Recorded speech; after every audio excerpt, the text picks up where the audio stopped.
अच्छी म्यूजिक। अच्छा सुनो, सब्सक्राइब करते वक्त ना घंटी बजा देना ताकि जब मैं ऑनलाइन आऊँ तो तुम्हारे फोन की भी घंटी बजे।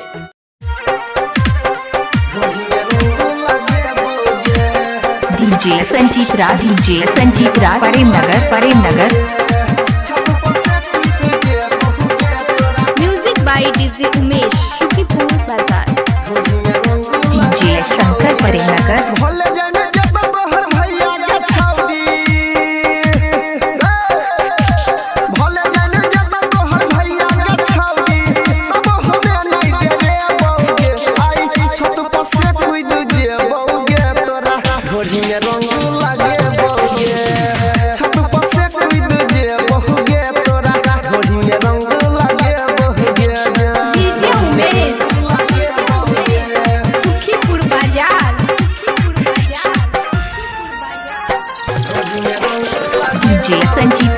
डीजे संजीत राज, प्रेम नगर।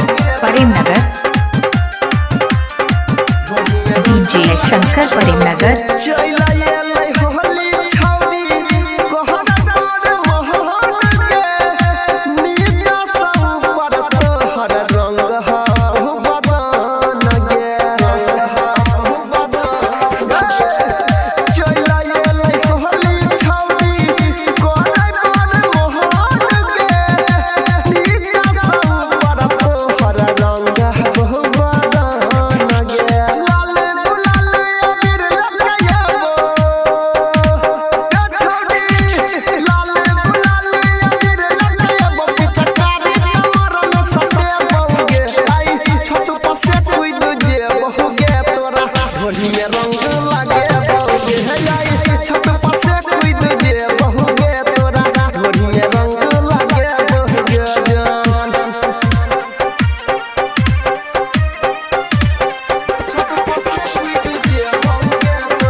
संजीत राज, प्रेम नगर।